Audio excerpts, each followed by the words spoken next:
আসসালামু আলাইকুম রহমতুল্লাহি বারাকাতুহু। সম্মানিত সুপ্রিয় দিনী ভাই বোনেরা, আজকে আমরা জানব যে সহবাসের সময় কোন তিনটা ভুল করলে আমাদের মারাত্মক ক্ষতি হতে পারে।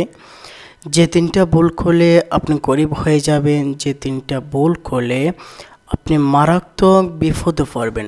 সম্মানিত সুপ্রিয় দিনী ভাই বোনেরা, তাই আজকে আমরা জানবো যে সহবাসের সময় এমন তিনটা ভুল যেটা মানুষ প্রতিনিয়ত করে থাকে। ৯৯% মানুষ এই তিনটা ভুল সহবাসের সময় করে থাকেন। আপনি যদি সহবাসের সময় এই তিনটা ভুল করে থাকেন, তাহলে আজকের পর থেকে আপনি শুধরিয়ে ফেলুন, নয়তো আপনি গরিব হয়ে যাবেন, আপনি মারাত্মক এক বিপদে পড়বেন, নয়তো আপনি মারাত্মক রোগে আক্রান্ত হবেন। তো সম্মানিত সুপ্রিয় দিনী ভাই বোনেরা, ভিডিওটা লম্বা করব না, সংক্ষিপ্ত আলোচনা করব। অবশ্যই ধৈর্য সহকারে দেখবেন, শেষ পর্যন্ত দেখবেন। আশা করি এই ভিডিও দেখে আপনি নিজেরে শুধরাতে পারবেন। তো সম্মানিত সুপ্রিয় দিনী ভাই বোনেরা, আমি যে জিনিসটা বলতে চেয়েছি সেটা হচ্ছে সহবাসের সময় এমন তিনটা ভুল আছে যে তিনটা ভুল করে মানুষ মারাত্মক বিপদে পড়েছে এবং মানুষ মারাত্মক ক্ষতিগ্রস্ত হয়েছে এবং মানুষ অনেক ধনী লোক গরিব হয়ে গেছে এই তিনটা ভুলের কারণে। তো চলুন আমরা তিনটা ভুল কি আমরা জেনে নিই। কোন তিনটা ভুল আমাদেরকে শুধরাতে হবে, কোন তিনটা ভুল আমাদেরকে শুধরিয়ে আমাদেরকে সঠিক নিয়মে চলতে হবে। তো সম্মানিত সুপ্রিয় দিনী ভাই বোনেরা, যারা আমাদের চ্যানেলটি সাবস্ক্রাইব করেছেন তাদেরকে জানাই আন্তরিক শুভেচ্ছা ও অভিনন্দন। আর যারা আমাদের চ্যানেলে নতুন এসেছেন, অবশ্যই আপনারা সাবস্ক্রাইব করে বেল আইকনটি বাজিয়ে দেবেন। আমাদের চ্যানেলের আপনি একজন নিয়মিত সদস্য হয়ে যাবেন। তো সম্মানিত সুপ্রিয় দিনী ভাই বোনেরা, চলুন আমরা মূল ভিডিওতে চলে যাচ্ছি। অবশ্যই ভিডিওটা ধৈর্য সহকারে দেখবেন, স্কিপ করবেন না। আপনি আমাদের কমেন্টে বলে যাবেন আপনাদের কি জিনিস জানার দরকার, আপনি অবশ্যই আমাদের ভিডিওর কমেন্টে জানিয়ে দেবেন। আর আপনার মতামতটা আমাদেরকে জানাবেন। অবশ্যই আপনার জন্য আমি দোয়া করার চেষ্টা করব, আল্লাহ পাক যেন আপনার মনের আশা পূরণ করে।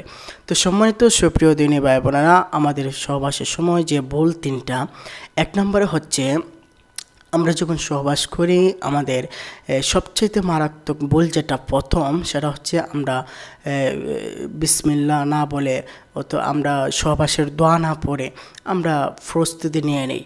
আল্লাহ রাসূল সাল্লাল্লাহু আলাইহি সাল্লাম হাদিস শরীফে উল্লেখ করেছেন, তুমি যখন তোমার সঙ্গিনীর সাথে সহবাস করবে তার আগে তোমাকে সহবাসের দোয়া পড়ে নিতে হবে। সেই দোয়াটা হচ্ছে আল্লাহুম্মা জান্নিবিনাশ শাইতানা ওয়া জান্নিবিনাশ শাইতান মা রাযাকতানা ওয়া কিনা আযাবান্নার। তো সম্মানিত সুপ্রিয় দিনী ভাই বোনেরা, সর্বপ্রথম যে ভুলটা অনেকে আছে, সহবাস করার সময় যখন সে শুরু করে তখন আল্লাহ রাব্বুল আলামিন যে দোয়াটা বলেছেন, রাসূল সাল্লাল্লাহু আলাইহি ওয়াসাল্লাম যে দোয়াটা বলেছেন, এই দোয়াটা সে পড়ে না। এই দোয়াটা সে পড়ে না, না পড়ার কারণে সে সহবাস করে ফেলে, না পড়েই সে সহবাস করে ফেলে। এই একটা হচ্ছে মারাত্মক ভুল। আল্লাহ রাসূল সাল্লাল্লাহু আলাইহি ওয়াসাল্লাম বলেছেন, কোনো ব্যক্তি যদি সহবাসের দোয়া না পড়ে সে সহবাসে লিপ্ত হয়, আল্লাহ রাসূল সাল্লাল্লাহু আলাইহি ওয়াসাল্লাম বলেছেন তখন সে সহবাস করে না, তখন আল্লাহ রাসূল হাদিস শরীফে উল্লেখ করেছেন তার বদলে তার মধ্যখানে শয়তান এসে ওই নারীর সাথে সহবাস করে ফেলে। কত বড় মারাত্মক এক হাদিস আল্লাহ রাসূল সাল্লাল্লাহু আলাইহি ওয়াসাল্লাম উল্লেখ করেছেন। তো সম্মানিত সুপ্রিয় দিনী ভাই বোনেরা, আমরা জানতে পারলাম প্রথম নাম্বার, ১ নম্বরে যে ভুলটা, আমরা সহবাসের দোয়া ছাড়া আমরা সহবাস করে ফেলি। এই দোয়া ছাড়া যদি আপনি সহবাস করেন, আপনি সহবাস করতেছেন, আপনি দেখতেছেন, কিন্তু হাদিসের ভাষায় আপনার জায়গায় শয়তান এসে তখন আপনার স্ত্রীর সাথে সহবাস করে ফেলে। আল্লাহ পাক যেন আমাদের এই কোলাতে বোঝার তৌফিক দান করেন। তো আপনি যদি সহবাস করেন, আপনার সর্বপ্রথম যে ভুলটা এটা শুধরাতে হবে, আপনাকে দোয়া পড়ে সহবাস করতে হবে আপনার স্ত্রীর সাথে। তো দোয়াটা হচ্ছে আল্লাহুম্মা জান্নিবিনাশ শাইতানা ওয়া জান্নিবিনাশ শাইতান মা রাযাকতানা ওয়া কিনা আযাবান্নার। আমি আবার বলছি, আল্লাহুম্মা জান্নিবিনাশ শাইতানা ওয়া জান্নিবিনাশ শাইতান মা রাযাকতানা ওয়া কিনা আযাবান্নার। এই দোয়াটা পাঠ করে আপনি স্ত্রীর সাথে সঙ্গম হবেন।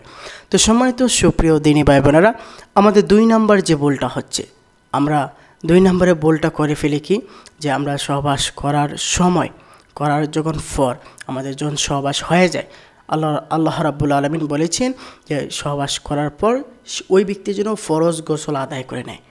আমরা অনেকে কী করি, সহবাস করার পর আমরা গোসল না দিয়ে আমরা দিন কাটিয়ে দিই, আমরা গোসল করি না। আল্লাহ রাসূল সাল্লাল্লাহু আলাইহি সাল্লাম বলেছেন সহবাসের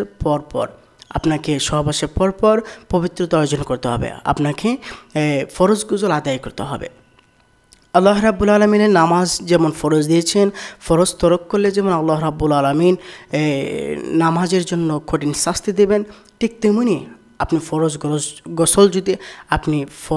গোসল যদি আদায় না করেন আল্লাহ রাব্বুল আলামিন আপনাকে শাস্তি দেবেন। এখন বলতে পারেন যে হুজুর আমার অনেক সময় সমস্যা হতে পারে গোসল করলে, তো আল্লাহ রাসূল সাল্লাল্লাহু আলাইহি সাল্লাম বলেছেন সেই ব্যক্তি যদি গোসল না করতে পারে অন্তত সে যেন উজু করে ঘুমিয়ে যায়, সেজন্য উজু করার পর ঘুমিয়ে গেলে সে যেন সকাল সকাল গোসল দিয়ে ফেলে। তো সম্মানিত সুপ্রিয় দিনী ভাই বোনেরা, আমাদের যে 2 নম্বর ভুল সেটা হচ্ছে আমরা অনেক সময় গোসল দিই না, আমরা সহবাসের পর আমরা গোসল না দিয়ে আমরা দিন কাটিয়ে দিই। এই ভুলটা করবেন না। এই ভুলটা যদি করেন আপনি মারাত্মক ক্ষতিগ্রস্ত হবেন, আপনি গরিব হয়ে যাবেন, আল্লাহ নারাজ হবেন, রাসূল সাল্লাল্লাহু আলাইহি সাল্লাম নারাজ হবেন। অন্তত উজু করে নেবেন, গোসল যদি নাও দিতে পারেন অন্তত উজু করে নেবেন, তারপর কয়েক ঘন্টা পর আপনি গোসল করে ফেলবেন। তো সম্মানিত সুপ্রিয় দিনী ভাই বোনেরা, এই 2 নম্বর ভুলটা আপনাকে শুধরাতে হবে। 3 নম্বরে যে ভুলটা সেটা হচ্ছে আমরা সহবাস করার সময় যে ফরজ গোসল যে আদায় করি, আমাদের ফরজ গোসল আদায় করা অনেক সময় হয় না। আমরা যখন ফরজ গোসল আদায় করতাম যাই তখন আমরা কী করি, মাথা থেকে পা পর্যন্ত এমনিতে পানি ঢেলে চলে আসি। এটা ফরজ গোসল নয়, এটা ফরজ গোসল নয়। তো সম্মানিত সুপ্রিয় দিনী ভাই বোনেরা, ফরজ গোসলটা এমনভাবে করতে হবে যে তোমাকে সঠিক ইসলামিক নিয়মে করতে হবে যাতে তোমার পরিপূর্ণ ফরজ গোসল আদায় হয়ে যায়। আমরা যে 3 নম্বরে ভুলটা করি সেটা হচ্ছে আমরা পরিপূর্ণ ফরজ গোসল আদায় করি না। আমরা এমনিতেই সকলে ফুসকিনির মধ্যে যেয়ে অথবা আমরা যে ওয়াশরুমে আমরা গোসল করে এমনি পানি ঢেলে মাথা থেকে নিচ পর্যন্ত পানি ঢেলে পরিষ্কার করে চলে আসি, এটা নিয়ম নয়। আল্লাহ রাসূল সাল্লাল্লাহু আলাইহি সাল্লাম বলেছেন ফরজ গোসলের সময় আপনাকে সর্বপ্রথম উজু করতে হবে। উজু করে তারপর আপনাকে সমস্ত শরীর ভালোভাবে ধৌত করতে হবে। তো আমরা সর্বপ্রথম উজু না করি আমরা গোসল করে ফিরি। আল্লাহ রাসূল সাল্লাল্লাহু আলাইহি সাল্লাম বলেছেন উজু করার সময় আপনাকে গড়গড়ার সহিত উজু করতে হবে, ভালো করে আপনি মুখে পানি দিয়ে ভালো করে গড়গড়ার সহিত আপনাকে উজু করতে হবে। উজু করা হয়ে গেলে আপনাকে উজু করা হয়ে গেলে আপনার সমস্ত শরীরে ভালোভাবে পানি ঢেলে পরিষ্কার করে নিতে হবে।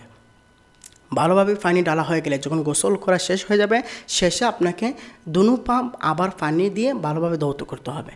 এই নিয়মে যদি আপনি করতে পারেন ইনশাআল্লাহ আপনি সমস্ত কঠিন রোগ থেকে বাঁচবেন এবং সমস্ত বিপদগ্রস্ত থেকে বাঁচবেন এবং ধনী থেকে আপনি কখনো গরিব হবেন না।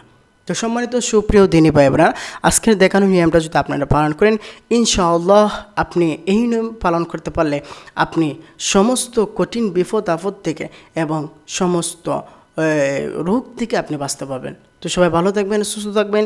আসসালামু আলাইকুম ওয়া রাহমাতুল্লাহি ওয়া বারাকাতুহু।